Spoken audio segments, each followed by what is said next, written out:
The data link layer is the second layer from the bottom of the OSI model. It is responsible for the node-to-node delivery of data. Its major role is to ensure error-free transmission of information. Data link layer is also responsible for encoding, decode, and organizing the outgoing and incoming data.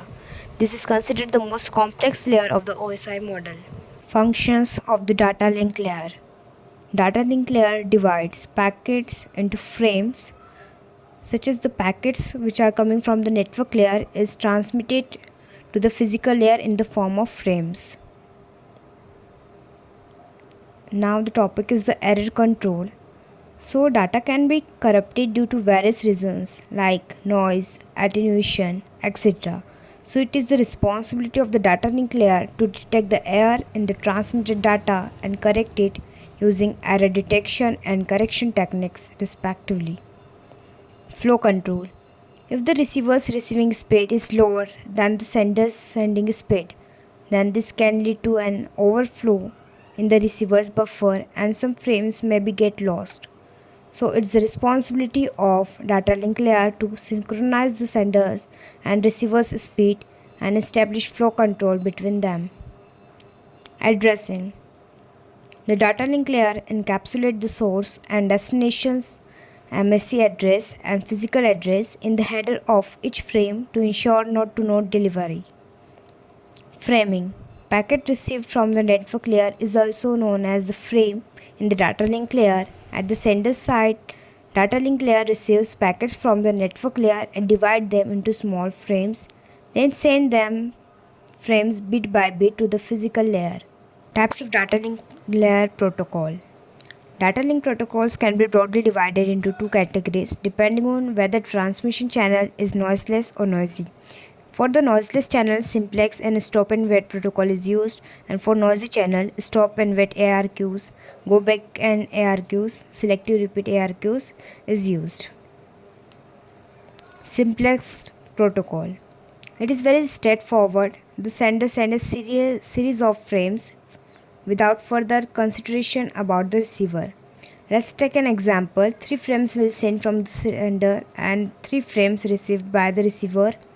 Bear in mind the data frames are shown by title boxes.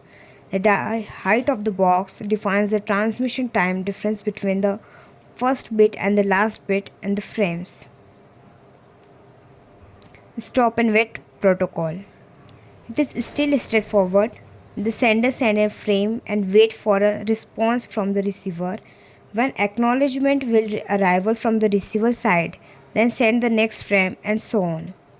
Keep in mind when 2 frames will be their sender will also involve in 4 events and the receiver will involve in 2 events. In this ARQ protocol, the sender sends data packet to the receiver and wait for an acknowledgement from the receiver side.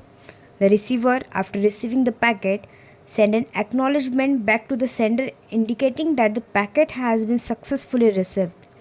If the sender does not receive an acknowledgement from the receiver side within a specified time frame, then the sender is transmit the packet. So this protocol is called stop and wait because the sender must wait for the acknowledgement before sending the next packet. Go back and ARQ. This protocol, the sender is allowed to transmit multiple packets before waiting for an acknowledgement, which improves the efficiency of data transmission. In this protocol, the sender sends multiple numbers of packets to the receiver without waiting for an acknowledgement for each packet.